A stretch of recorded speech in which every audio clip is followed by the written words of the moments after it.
Well, once again, we're going back onto the subject of quacks. And basically, I've found one quack in particular called Dr. Peter Gideon. And, well, Dr. Peter Gideon, well, who is he? First things first, I've been struggling to find anything that says he's an actual doctor. Now, I may be wrong about this, but I have looked, and I've been unable to find anything, even on his own website, that says, you know, he was a doctor in the past. So, maybe, I don't know, that's hidden for some reason.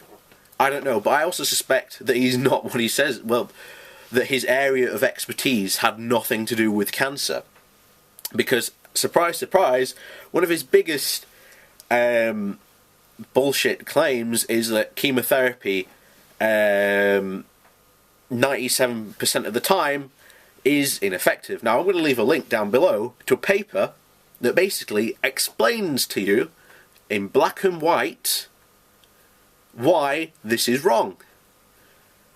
So this has got, now we've got to ask the question, why is this guy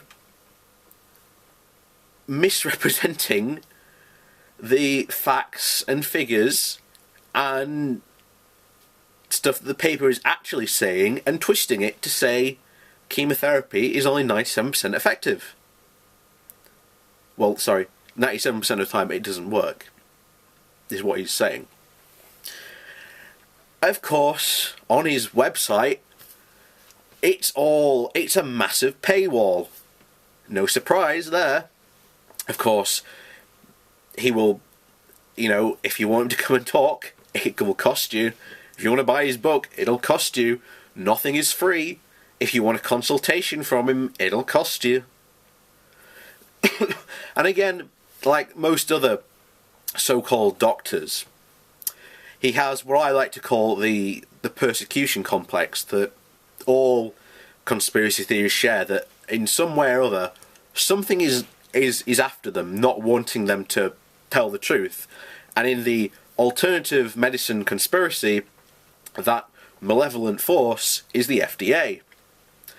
Now, as usual, the FDA is supposedly the big puppet of Big Pharma and any medical company that wants to make it its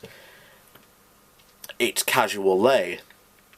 But again, none of these medical professors, and Gideon included, has ever shown any evidence that the FDA is trying to stop them, is suppressing their research.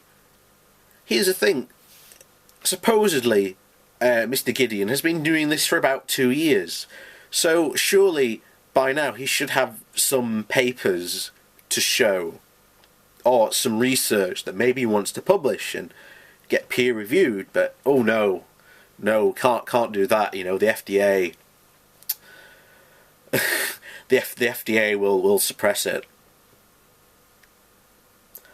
You know, I had a conversation today with a guy who was an architect, and well, he said he was an architect. I don't fully know, but you know, we're going through the same rigmarole, and I'm just like, right, you're an architect. I'm coming to you, and I'm basically going to say to you, right, I've got these new building materials, as well as this new architectural plan. It's going to completely revolutionise the way the construction industry and the building industry works. And naturally, you've got to say, well, has this ever been done before? Well, yes, of course it has. There's this guy up here who built his house, and there's this other guy who also built his house using the same materials and plans. So I said, what would you do next? Well, I said I'd go and investigate it. I said, good. Now, when you investigate it, you find that one guy's house only stood for about 6 months before it fell down. You've got one guy whose only one small part of his house is built using these materials, not even using the plans. And that's basically what you find out when you go and look into these, you know, these testimonials. And you went, okay. I sort of, you know, and he's, you know, and I basically said, what questions, you know, would you be asking to someone like this? And he said, well, one thing, because I'm an architect, I want to see your plans. Well, I go, oh, you can't see my plans.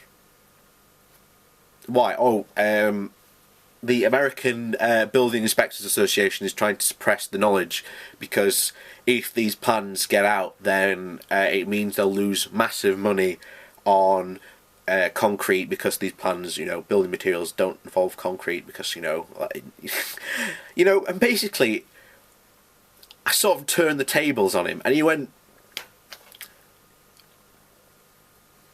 I sort of understand what you're getting at. And I said, you know, I just asked him, you know, what questions would you ask someone like this? And I said, well, that, you know, you go, well, that's this and this and this. And I said, why aren't you applying this same skepticism to these, you know, doctors like Peter Glidden and quacks like that? And I'm just like, we wouldn't have this problem, because it's often brought up, you know, oh, these people don't kill people, because we don't know how many people quackery kills a year. On recorded forms of death, you don't go, oh, you know, killed by quack. It's killed by what have they died of. That study would be fascinating if that was ever done.